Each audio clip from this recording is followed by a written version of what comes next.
사람들이 우리 목사님 혹시 무슨 중병에 걸렸나 이렇게 생각하실 것 같아서 제가 지난 화요일 날 독감 예방주사 맞았어요. 지난 화요일 날 그 예방주사 맞고 목요일 날 조영제를 맞았다고 CT 촬영 검사한다고 그래가지고 그랬더니 이게 이제 꽉 데미지가 입혀가지고 그래서 막 몸살 같은 것도 생기고 막 이래가지고 지금 좀 열이 나서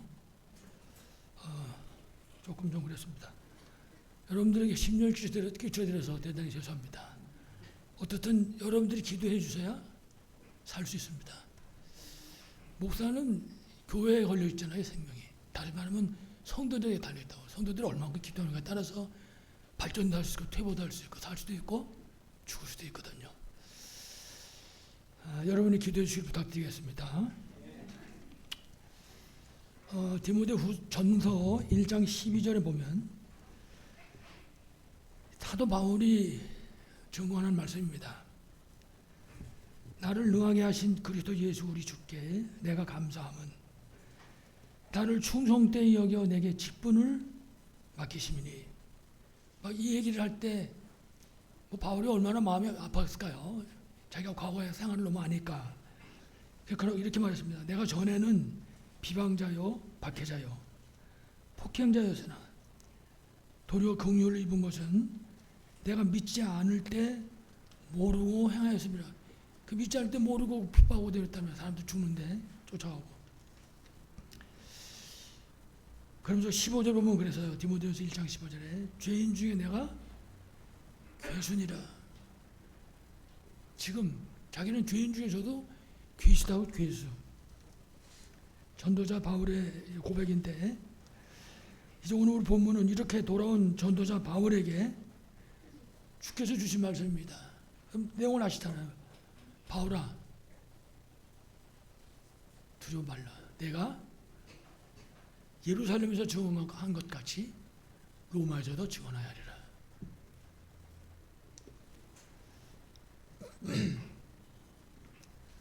여러분 개개인에게 벌써 이미 여러분 부르실 때 하나님이 계획을 갖고 계신다고 말씀드렸는데 여러분 개개인 한 분 한 분에게 하나님 주신 말씀 붙잡기를 간절히 축원합니다. 먼저 생각할 것은 이제 이렇게 말씀을 붙잡은 이 사도 바울은 죽음이 와도 두려워하지 않았습니다. 사람에게 제일 무서운 게 죽음이잖아요. 근데 죽음도 두려워하지 않았다. 사도행전 20장 17절에 보면 이제 예루살렘으로 돌아가기에 앞서서 에베소 교회 장로들을 초청해서 고별하는 설교를 합니다. 이때 바울은 내가 예루살렘에 가면 어떤 일을 할 것인가를 알고 있는 거죠. 그러니까 그 고별 설교 내용이 어떻게 했습니까? 육신적으로 생각하면 비참한 거죠. 비통하고.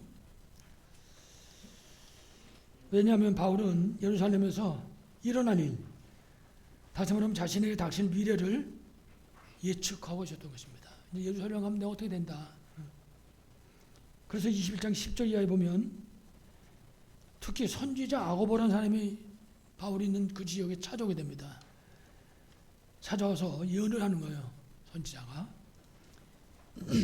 이 바울이 예루살렘에 가면 체포될 것이다. 그러니까 가지 말라. 그렇게 만류를 합니다. 이때 21장 13절에 사도 바울이 대답합니다. 여러분이 어찌 울어 내 마음을 상하게 하느냐.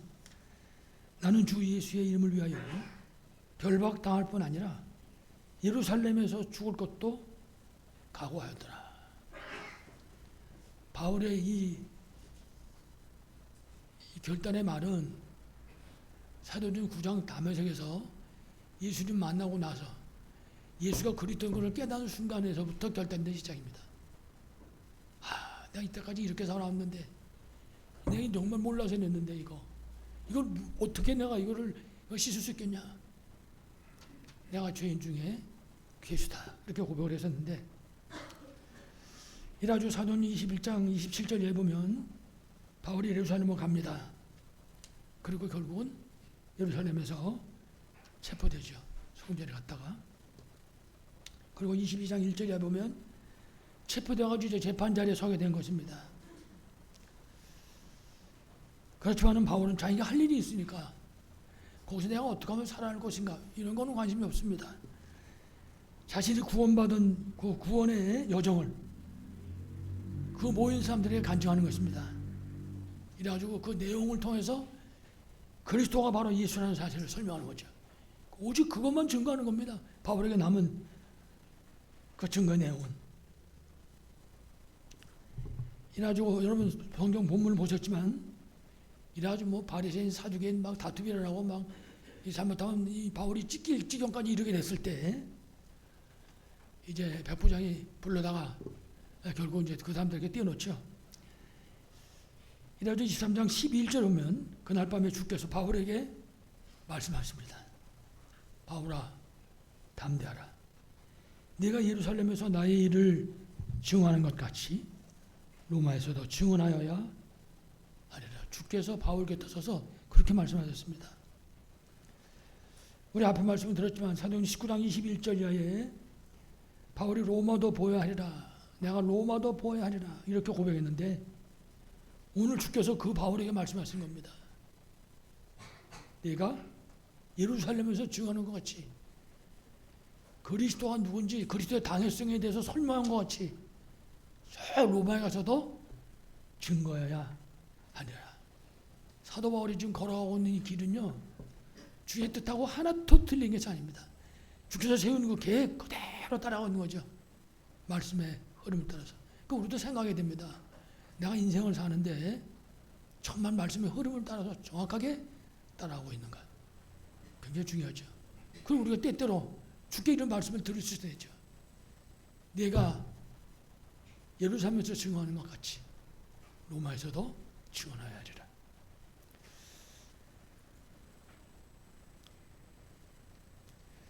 바울은 로마 복음화에 그 하나님의 절대 계획을 알고 그 계획을 따라가고 있었던 것입니다.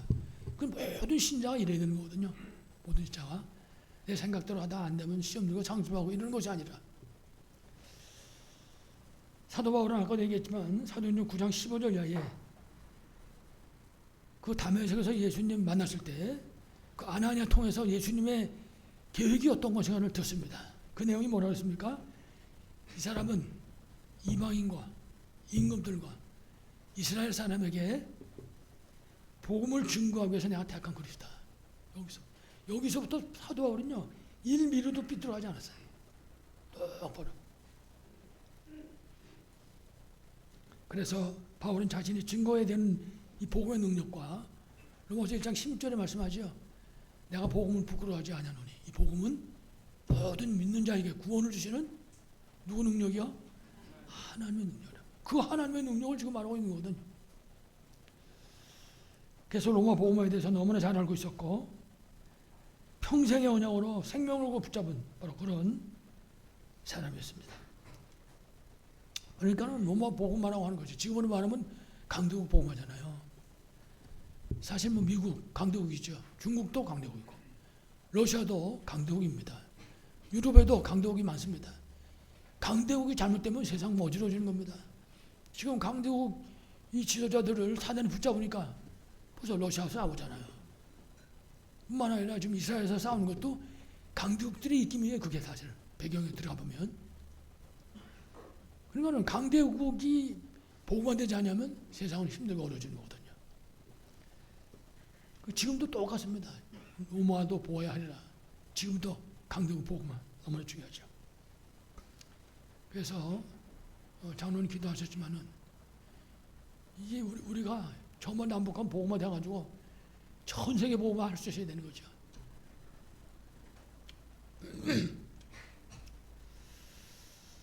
그래서 바울같이 이처럼 우리가 하나님의 절대 계획 속에 들어가면 결국은 하나님께서 이루실 것입니다. 여러분 세상에 하나님의 계획을 누가 맡겠습니까?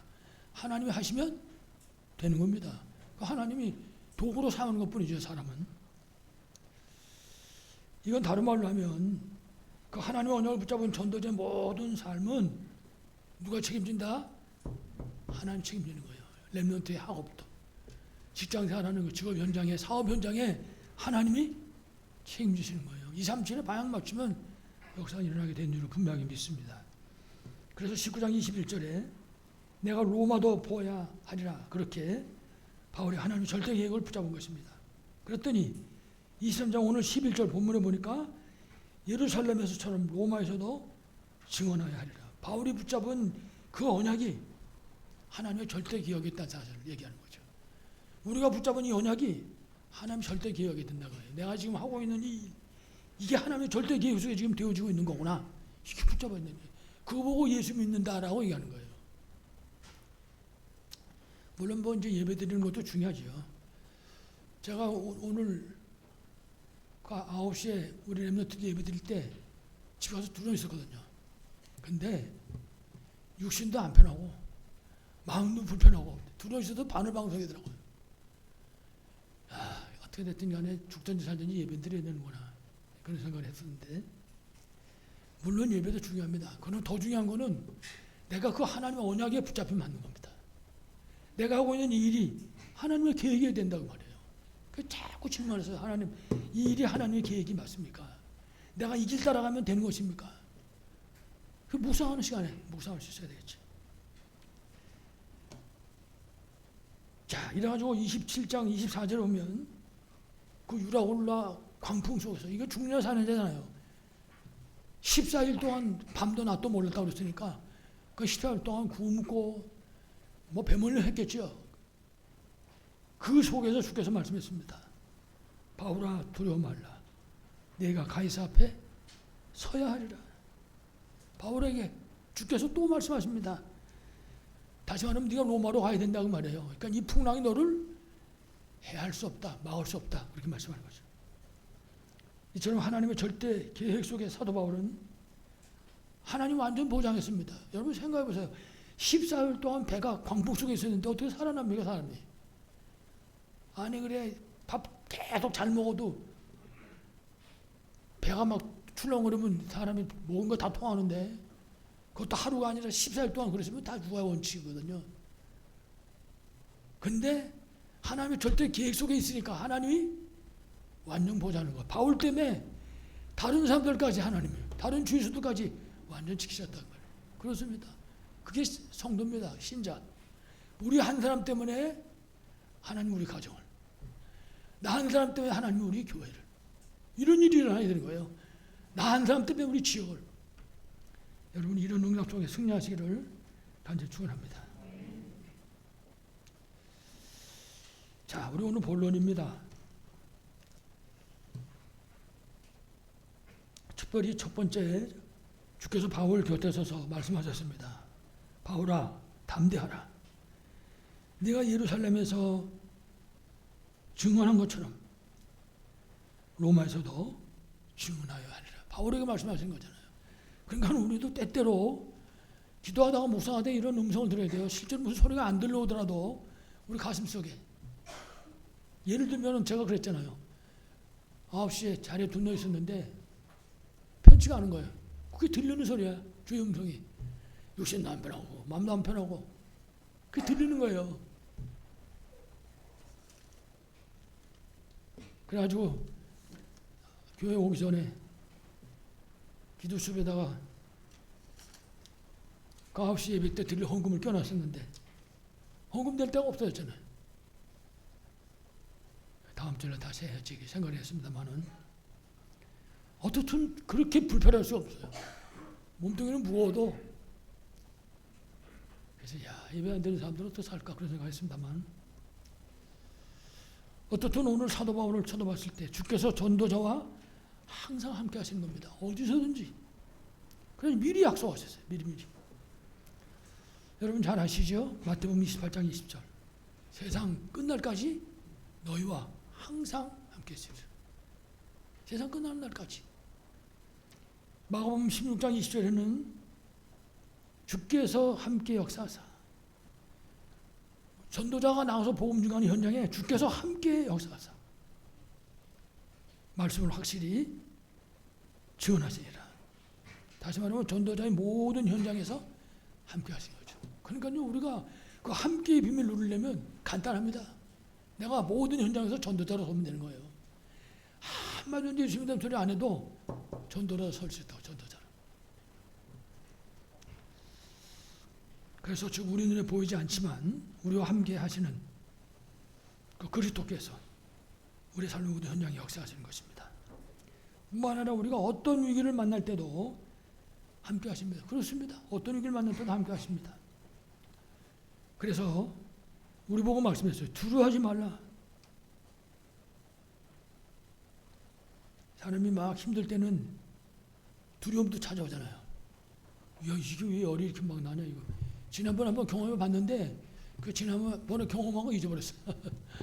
하나님이 더 좋은 치료를 하시기 위해서 또 이렇게 하시구나. 이런 믿음으로 받아야 된다고. 그때는 그러고 응답받고 그랬잖아요. 근데 그 얼마 안 지났는데 다 잊어버렸어요. 그래서 또 막 열이 올라가니까 이것이 이거 왜 이러지 이거 이러다가 그래서 뭐 걱정하다가 기도하다가 뭐 그랬습니다만은 고린도후서 12장 말씀이 생각나더라고요. 거기 보면 사도 바울이 자기 사도권에 대해서 변론을 합니다. 그렇죠. 변론하는 내용 속에 그 자기 병 때문에 기도하는 거예요. 몸 안에 있었는지 몸 밖에 있었는지 모를 정도로 기도했다고요. 근데 결론이 뭡니까? 치유해 주신 것이 아니라 내 은혜가 네게 족하다. 아, 그 말이 은혜가 되는 게 아니라 얼마나 제 세계 마음이 아프든지 야, 사도 바울도 하나님 좀 고쳐주시고 좀 나도 그냥 복잡하지 않게 해주시면 좋겠는데 어째 사도 바울 보고도 내 은혜가 네게 족하다 그랬더니 할 말이 없는 거죠. 아무 말도. 야, 차라리 그 성경을 내가 몰랐으면 더 좋을걸. 이런 생각도 들더라고. 아무 걱정하지 마시기 바랍니다. 모든 위기 때도 함께 하십니다. 우리가 성경을 보면 법정에서도 함께 하시고 그 광풍 속에서도 함께 하시고 다시 말하면 그 성삼위 하나님 역사가 눈에 보이지 않습니다. 영적인 거기 때문에. 그러나 항상 우리와 함께 하십니다. 어떤 때는요. 눈동자같이 보호하신다. 그렇게 말씀하셨어요. 천만인이 너를 둘러 진치고 무너뜨리려고 해도 털끝 하나 못 건드리게 하겠다. 그렇게 말씀하셨다고요. 여러분들 정말 믿고 승리하시기 바랍니다. 특히 말씀을 주시고 그 말씀이 성취되는 그 날까지 항상 함께 하시고 인도하십니다. 아주 알기 쉬운 그 예가 여러분 잘 아시는 요셉. 보세요. 집에서부터 시작해서 노예생활 하다가 감옥에 들어갔다가 전부 하나님 인도하시는 거예요. 한 걸음도 옆으로 가는 거 없어요. 그래서 오늘 본문에도 그리스도께서 말씀하신 겁니다. 바울아, 담대하라. 이거 바울 보고 왜 담대하라 했겠어요? 여기다 말을 안 했지만 솔직히 바울도 두려웠을 거라고 생각해 보세요. 여러분 14일 동안 광풍이 몰아치는데 아마 열만 막 올라가도 두려운데 세상에 이거 안 두렵겠어요? 바울아 담대하라. 네가 예루살렘에서 증언한 것 같이 로마에서도 증언하여 하리라. 바울처럼 하나님 계획 속에서 담대하게 승리하시기를 간절히 축원합니다. 자, 두 번째 예루살렘에서 증언하는 것 같이 로마에서도 증언하여 하리라. 옛날에는 몰랐지만 우리가 지금 생각할 때 참 바울은 복된 사람이죠. 주께서 함께 하시고 때마다 시마다 주께서 말씀하시고 주께서 인도하시고 이런 사람이 어디 계시겠습니까? 뿐만 아니라 바울이 이렇게 당한 이 고난들은 바울이 어디 딴 데 가서 아니라 복음을 증거하는 그 현장에서 전부 당한 현장이었습니다. 한 가지도 복음하고 상관없는 게 없었습니다. 고린도후서 1장 8절 오면 형제들아 우리가 아시아에서 당한 환난을 알기를 원한다. 복음 전하면서 아시아에서 당한 환난하기를 원한다는 거예요. 거기 뭐랬냐면 우리가 힘에 겹도록 심한 고난을 당하여 살 소망까지 끊어지고 사형 선고를 받은 줄 알아라.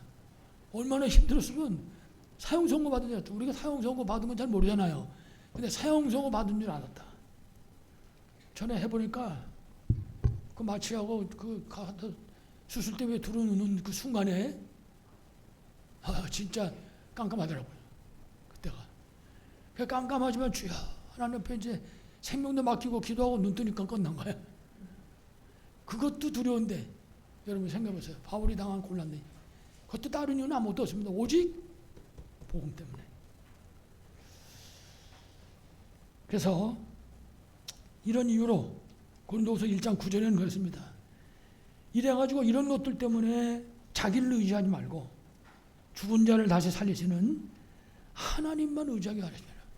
이런 모든 환난이 하나님만 바라보도록, 그 하나님으로부터 오는 그 힘만 얻도록 그렇게 말씀하셨다.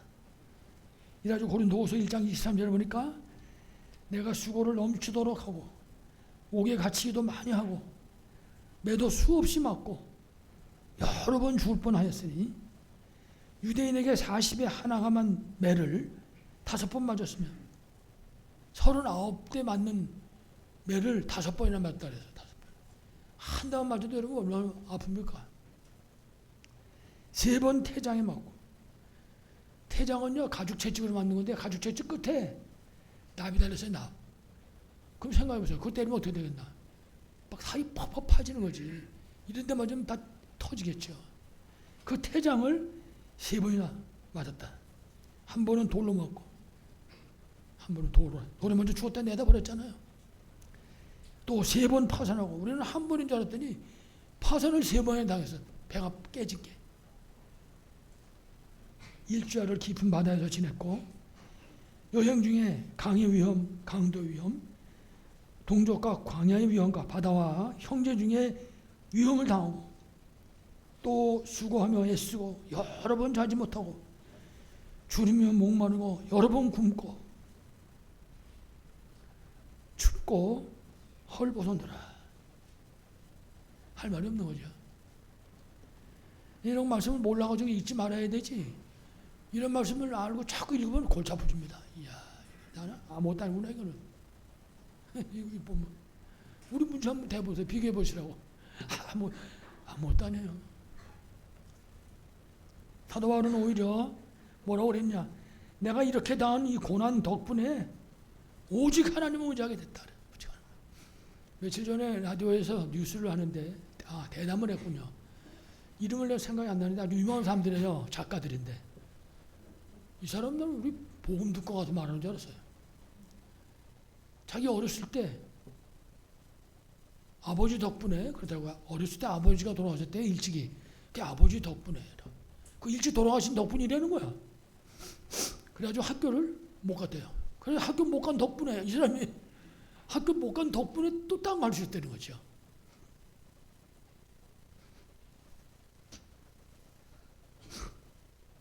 이러다가 뭐 어쩌지 하다가 초등학교 못 되는 거 어쩌지 하다가 이제 중학교는 갔는데 중학교 3학년까지만 되는 건 못 되겠대요. 그 덕분에 또 이 사람이 이런 거죠.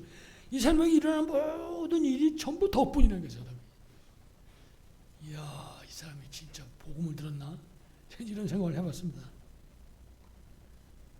바울이 그랬어요. 그 고난당한 거 덕분에 내가 오직 하나님만 바라보게 됐고, 그 고난당한 덕분에 내가 그 하나님만 의지하게 됐다. 여러분, 아무 고난도 그런 환난도 없이 하나님만 바라보시고 의지하시는 여러분 되시길 간절히 축원합니다. 이처럼 바울이 당한 고난은 고난이 아니었습니다. 하나님의 함께하는 비밀을 누리는 그런 시간이었고, 로마 복음화 그리고 세계 복음화를 이루는 그런 길이었습니다. 바울이 한 걸음 한 걸음 매 맞는 자리에서 매 맞는 그 자리에서 일어난 모든 일들이 전부 복음 증거하는 일이었다. 여러분 빌립보 감옥에 갇혔을 때도 두드려 맞고 감옥에 갇혔잖아요. 태장으로 맞았는지 뭘로 맞았는지 모르지만 근데 감옥 안에서 또 구원의 역사가 일어나잖아요. 그러니까 바울이 당하는 환난 속에는 구원의 역사가 일어났다. 우리 성도들에게는 아무런 환난도 없이 기쁘고 즐거운 가운데 구원의 역사가 일어나기를 간절히 축원합니다. 아까도 잠깐 얘기했지만 구약 성경의 요셉을 보시기 바랍니다. 이 사람은 집에서 미움받다가 노예로 팔려가고 감옥에 들어가고 사실은 한마디로 하면 다 고난이죠. 이런 환난이 어디 있습니까? 미움받는 것도 힘든데 노예돼서 일하는 것도 힘들 텐데 감옥에 들어가고 감옥에 들어갈 때고 간단히 들어갔겠어요. 근데 고난이 아니라 하나님과 함께 비밀을 누리는 그런 시간이었습니다. 하나님의 언약이 성취되는 시간이었다. 우리에게 생각할 때 힘들다, 어렵다, 그 속에서 여러분 요셉같이 바울같이 하나님의 계획을 붙잡으시기 바랍니다. 하나님이 주시는 힘을 얻기 바랍니다. 정말 승리하는 여러분 되시기를 정말 간절히 축원합니다. 자, 그래서 바울의 복음을 증거한 이 증거는 바울의 평생의 사명이었습니다. 그래서 우리가 그렇게 결심하면 돼요. 내가 지금 하고 있는 이 일은 평생의 사명이다. 하나님이신 그 일을 해야 됩니다. 신자는 평생의 사명을 가지고 승리하시기 바라겠습니다. 복음 증거를 평생의 사명으로 붙잡은 이 바울의 복음 증거 현장에 가는 곳마다 흑암색이 무너졌습니다. 그래서 사도행전 13장 4절 이하에는 그 무속인 붙잡고 있는 흑암색이 무너졌죠. 16장 16절로 18절에는 그 점쟁이 붙잡고 있는 흑암색이 다 무너져버렸단 말이에요. 19장 8절로 20절 그 두란노에서는 완전 우상 미신이 다 무너져버리고 말했던 것입니다. 그리고 바울이 복음을 증거하는 그 현장에 하나님의 나라가 임했던 것입니다. 그래서 오늘 본문에 주께서 바울 곁에 서서 담대하라. 주께서 우리가 그 음성을 들을 수 있어야 돼요. 우리 문제 현장에서 담대하라. 두려워하지 말라.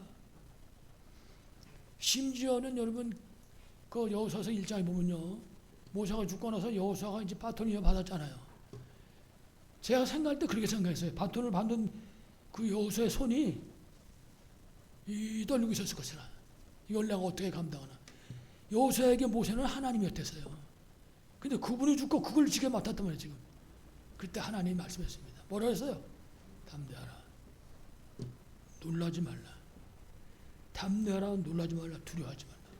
그러면서 뭐라고 했습니까? 내가 너와 함께합니다.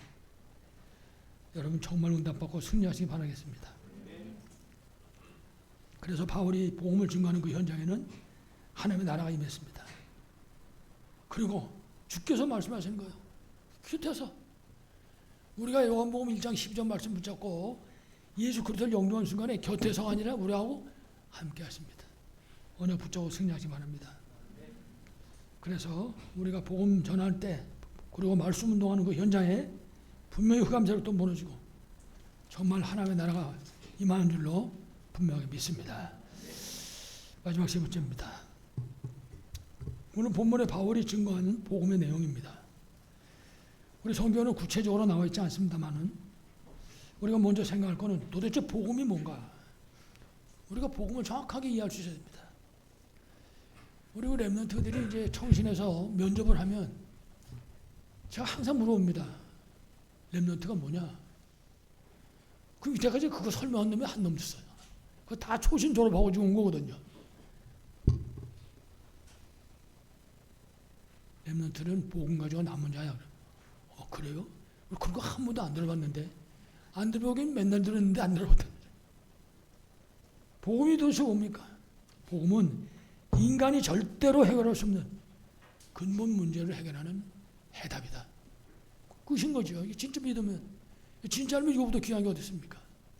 인간의 근본 문제 해결의 답이다. 내용을 아시잖아요. 마귀에게 쏘가가지고 하나님 떠나서 고통하면서 방황하다가 결국 멸망당할 수밖에 없는데 그 문제의 해답이 복음이다. 그래서 복음이라고 그래요. 앞에다 복자를 붙였다고. 그리고 복보다 더 좋은 게 복이 최고잖아요. 사람들이. 옛날에는 우리 랩런트도 모르겠지만 요강에다가 뚜껑에도 복자 썼다고. 요강 알아요? 요강? 뚜껑에도 있었다니까 복자가. 그만큼 복이 귀한 건데 그래서 복음이라고 써요. 복된 소리라고 말해요. 뿐만 아니라 죄로 저주받고 재앙 속에서 고통하며 살다가 영원한 지옥으로 가야 되는데 그 인생 문제 해답이 복음이다. 그러니 이거보다 귀한 게 어디 있겠습니까? 마귀 노예로 본질상 진노의 자녀로 고통하면서 멸망할 수밖에 없는 그 인생 문제의 해답, 그게 복음이다. 바울이 지금 그거를 말하고 있는 겁니다. 그 모인 사람들에게. 그게 다 거기 모인 사람들이 성경 박사들이에요. 다 거기 모인 사람들이. 나름 사두개인, 바리새인, 서기관, 뭐 대제사장 전부가 성경학자들이죠. 그들에게 생각도 안 하고 있던 얘기를 지금 하는 거죠. 복음은 인간이 절대 해결할 수 없는 근본 문제의 해답이다. 그리고 두 번째, 십자가에서 인간의 근본 문제 해결하신 예수 그리스도가 복음이다. 이 복음의 내용이 핵심이 누구냐? 예수 그리스도다. 그렇게 얘기하고 있는 겁니다. 고린도전서 1장 18절에 십자가의 도가 멸망하는 자들에게는 미련한 것이요 구원을 받는 우리에게는 하나님의 능력이라. 너네가 지금 십자가의 도가 뭔지 모르고 믿지 않는다면 너네는 멸망할 수밖에 없는 짐승 같은 존재지만 우리는 그 복음이 바로 인생 문제 해답이다. 그 얘기를 하는 거예요 지금. 그러니 생각해보세요. 열이 안 받겠나. 그러니까 막 소리 지르고 말이죠. 돌을 던지고 이러는 거죠. 로마서 1장 16절에 복음은 모든 믿는 자에게 구원을 주시는 하나님의 능력이다. 이 복음은 곧 그리스도시다. 그 얘기를 지금 하는 겁니다. 그래서 고린도 사도행전 1장 1절 3절 8절에 있는 대로 그리스도 하나님 나라 성령 충만이 바로 복음이다 그 말이에요. 이 비밀을 누리는 사람이 승리하는 거지요. 그러면은 하나님 원하시는 도대체 복음 운동이란 뭡니까? 우리 보고 맨날 복음 운동 하라고 그러는데 가장 첫 번째가 하나님 만나는 길, 그 하나님 만나는 길을 증거하는 복음 운동입니다. 누구든지 만나면 하나님 만날 수 있도록 그게 복음 운동입니다. 창세기 3장 15절에 여자의 후손이 뱀의 머리를 상하게 할 것이요 그렇게 말씀했습니다. 다시 말하면 복음 운동은 그리스도 운동인 것입니다. 복음 운동 현장에서는 오직 그리스도가 증거되어야 된다. 출애굽기 3장 18절에 하나님께서 모세에게 말씀했어요. 희생제사를 드려라. 이게 바로 하나님께로 나가는 길인 것입니다. 희생제사가. 예수 그리스도가 하나님께 나가는 길이잖아요. 십자가를 통해서 우리가 하나님과 우리와의 길을 열었잖아요. 마찬가지로. 그래서 요한복음 14장 6절에 내가 곧 길이요 진리요 생명이니 나로 말미암지 않고는 하나님께로 올 자가 없느니라. 하나님 만나는 길, 그게 말씀 운동이라고 말해요. 그 누구든지 말씀을 통해서 하나님 만나도록 해줘야 되는 거죠. 하나님 만나는 길을 증거하는 복음 운동. 그 다음에 사탄을 무너뜨리는 말씀 운동이 하나님 원하시는 복음 운동입니다. 그렇습니다. 그래서 우리가 말씀 운동하는 현장에 영적 싸움이 일어나야 돼요. 흑암 세력이 무너질 수 있도록. 그게 복음 운동입니다. 하나님 원하시는. 그러니까 우리가 말씀 운동이 일어나는 현장에 흑암이 다 무너져 버려야 돼. 예를 들면은 사도 바울이 쭉 에베소 갔다 빌립보 갔다 쭉 가잖아요. 그 가는 현장마다 일어나는 것이 무슨 역사가 일어났습니까? 전부 흑암 세력이 무너지는 거예요. 우리 성도들이 가정에서 혹은 직장에서 말씀 운동을 일으키잖아요. 그러면요 흑암 세력이 무너진다고요. 흑암 세력이. 여러분들도 한번 보셨겠지만 밤에 저 비행기 타고 하늘에 올라가서 우리나라 이렇게 내려다보면 밤에 네온사인 요란한데 볼겋게 보입니다. 십자가. 우리나라. 다시 말하면요 그 십자가가 선 그 현장마다 흑암이 다 무너지는 거예요. 한국이 이만큼 된 이유가 거기 있다 이 말이죠. 우리가 그렇게 현장에서 복음 넣으면 그건 나는 겁니다. 그걸 우리 최근에 그 동삼제일교회 옛날이죠. 지금 부산만교회 거기서 이거를 체험하고 누렸잖아요. 영도에 복음동이 전체 일어나 보니까 흑암이 다 무너져 버렸어요. 그 영도다리 가다 보면 영도다리 밑에 점집들이 얼마나 많았습니까? 그거 싹 다 없어져 버렸잖아요. 그렇습니다. 이렇게 사탄을 무너뜨리는 말씀동이 바로 하나님 원하시는 복음 운동이다. 그래서 이 복음 운동 통해서 에베소 2장 1절로 3절에 너희 허물과 죄로 죽었던 그랬습니다. 살리시고 이 세상에 풍속을 쫓아서 우상 미신 기시고 살다가 그거 섬기고 살았는데 그것도 또 무너져 버리고 본질상 진노의 자녀인데 그것도 무너져 버리고 그게 복음 운동이라고 말해요. 그래서 복음 운동 요한일서 3장 8절에 있는 것처럼 하나님의 아들이 나타난 것은 마귀의 일을 멸하려 하십니다. 마귀의 일이 무너져 버리는 것이 바로 복음 운동이다. 뿐만 아니라 사도행전 10장 38절에 마귀에게 눌린 모든 사람을 고치셨으니 그렇게 말했거든요. 마귀에게 눌려있는 것들을 벗어나게 하는 그게 바로 복음 운동이다. 그리고 복음운동은 죄로 인한 저주와 재앙 문제를 해결하는 말씀운동, 이것이 바로 하나님 원하시는 복음운동이다. 그래서 우리가 하는 이 복음운동을 통해서 사람들을 붙잡고 있는 흑암 세력이 무너지고 하나님이 가장 원하시는 복음운동이대로 정말 흑암 저주가 다 무너져 내리고 눌렸던 데서 해방되어지고 죄로 말미암아 오는 그런 모든 문제로부터 벗어나게 하는 것이죠. 그래서 마음 10장 45절에도 예수님이 하신 말씀이 인자가 온 것은 선교를 받으러 온 것이 아니라 도리어 선교를 하고 많은 사람을 위해서 자기 생명을 주러 오셨다. 대독재물, 그게 복음운동의 내용이다 그 말이에요. 로마서 8장 1절 2절은 그러므로 그리스도 예수 안에 있는 자에게는 결코 정죄함이 없나니 이 그리스도 예수 안에 있는 생명의 성령의 법이 죄와 사망의 법에서 너를 해방했다. 그게 복음운동이라고 말해요. 복음운동을 통해서 이런 역사가 일어나야 되는 거죠. 여러분의 하는 모든 복음운동 현장에서 다락방에 있는 가정 다락방에 있는지 현장 다락방에 있는지 모든 그 복음운동 현장에 이런 역사가 나기를 간절히 축원합니다. 마지막 결론입니다. 바울이 증언을 했습니다. 네가 예루살렘에서 증언한 것 같이 로마에서도 증언하여야 하리라. 그렇게 말씀했는데 그 바울이 증언한 내용이 뭐냐? 무엇을 증거한 것인가? 간단히 말하면 복음이신 예수 그리스도를 증거한 것입니다. 예수는 그리스도입니다. 예수는 모든 문제의 해답이고 해결자이십니다. 그게 증거됐습니다. 증언했다, 설교했다 그러지 않고 증언했다 그랬습니다. 이 사실에 대한 분명한 증거를 가지고 전달한 거죠. 예수는 십자가에서 모든 문제를 해결하셨다. 그래서 그분은 바로 참 제사장이요 참 선지자요 참 왕이시다. 바울이 증언한 내용입니다. 바울은 이 사실을 체험하고 증언한 거죠. 예수는 십자가에서 죽었을 뿐만 아니라 장사한 지 3일 만에 다시 살아나시고,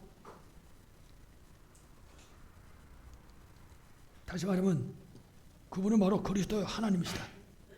예수는 당신들이 이단자라고 십자가 못 박아 죽으신 그분은 바로 그리스도요 하나님이시다. 그렇게 말한 거죠. 그리고 그 예수 그리스도는 지금도 성령으로 역사하고 계신다. 그 사람들 아무것도 모르니까 그리스도 십자가 못 박았잖아요. 그래서 예수 그리스도는 세상을 이기고 살리는 길이 되신다. 이 예수 그리스도는 재림주로 오실 것이다. 이 설교할 때는, 이 증언할 때는요, 막 간담이 서늘해졌을 거예요, 사람들이. 아니, 우리가 못 박아 죽인 그럼 그 사람이 다시 온단 말이냐? 재림주로 오실 것입니다. 이때 오시는 재림주는 심판의 주님이십니다. 심판의 주님. 만왕의 왕이요 만주의 주요. 만왕의 왕이요 만주의 주. 바로 그 주님이신 것입니다. 사랑하는 여러분, 아무쪼 우리가 393 보좌의 배경을 실제로 누리심으로 어디서든지 바울처럼 증언할 수 있고, 특히 모든 만남과 현장에서 예수 그리스도 비밀을 진짜 24 누리심으로 25응답 속에서 영원한 작품을 남기는 그런 절대 망대 춤을 누리시기를 간절히 축원합니다. 하나님 아버지 감사합니다. 바울처럼 정확한 복음으로 해다 결론 내게 하시고, 바울처럼 정확한 복음을 증거하는 그 일에 우리의 남은 생애를 들릴 수 있도록 축복해 주시옵시고, 그 은혜 붙잡고 걸어가는 우리 성도들의 모든 발걸음 가운데 주께서 함께 하시사 393 보좌의 배경을 최고의 이름으로 승리하도록 축복하여 주시옵소서. 예수 그리스도 이름으로 간절히 기도합니다. 아멘.